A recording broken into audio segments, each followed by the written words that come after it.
El Clasico ১২০ বছর ধরে চলতে থাকা ফুটবল মাঠের যে লড়াই সংস্কৃতি রাজনীতি ছাড়িয়ে কখনো কখনো হয়ে উঠেছে অস্তিত্বের। স্প্যানিশ দুই ক্লাব রিয়াল মাদ্রিদ ও বার্সেলোনার ম্যাচের আগে তাই সমর্থকরা বসে পড়েন কাগজ কলম নিয়ে। স্কোয়াড থেকে শুরু করে দুই ক্লাবের কোচের কৌশল মেলান পুরনো সব হিসেব নিকেশ।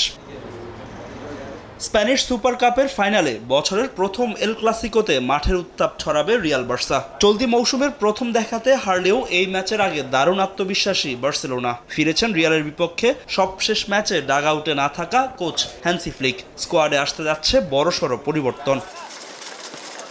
সম্ভাব্য ৪-২-৩-১ ফরমেশনে দল মাঠে নামাবেন বার্সা কোচ। লেফট উইংয়ে গেল এল ক্লাসিকোতে না খেলা রাফিনিয়া বার্সার বড় শক্তির জায়গা, আছেন দুর্দান্ত ফর্মে। বিলবাওর বিপক্ষে ২ গোলের পাশাপাশি আছে একটি অ্যাসিস্ট। সেমিতে সুযোগ না পাওয়া লামিন ইয়ামাল রিয়ালের বিপক্ষে থাকবেন শুরুর একাদশে। লা লিগায় এই মুহূর্তে সর্বোচ্চ অ্যাসিস্ট তার। ফরওয়ার্ড লাইনে ফেরমিন লোপেজ, ফেরান তোরেসদের দুর্দান্ত ফর্ম মাথা ব্যথার কারণ হয়ে দাঁড়িয়েছে মাদ্রিদ সমর্থকদের জন্য।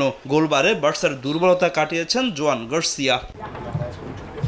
এল ক্লাসিকোর আগে বার্সার ঠিক বিপরীত অবস্থানে রিয়াল মাদ্রিদ। ভিনি ইস্যুতে ড্রেসিং রুমের অবস্থা টালমাটাল। ফাইনালের আগে সৌদি আরবে এলেও কিলিয়ান এমবাপের খেলা নিয়ে নেই নিশ্চয়তা। এখনো বাকি পুরো মৌসুম। ইনজুরি থেকে সেরে না ওঠা এমবাপেকে নিয়ে নিশ্চিতভাবে ঝুঁকি নিতে চাইবেন না কোচ শাভি আলোনসো।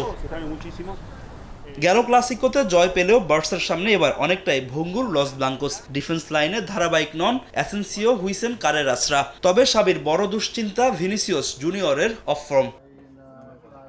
বার্সার বিপক্ষে ম্যাচের আগে মাদ্রিদ ভক্তদের স্বস্তি দিচ্ছে ভালভার্দে, বেলিংহাম, রদ্রিগোদের ফর্মে ফেরা। শেষ ৬ ম্যাচে ৩ গোলের পাশাপাশি ৩টি অ্যাসিস্ট আছে রদ্রিগোর। আর গোলবারের মাদ্রিদের সবচেয়ে বড় ভরসার জায়গা থিবো কর্তোয়ার পারফরম্যান্স। স্প্যানিশ সুপার কাপে গত ৩ ফাইনালে মুখোমুখি হয়েছে রিয়াল মাদ্রিদ ও বার্সেলোনা। ফাহিম ইসলাম, সময় সংবাদ।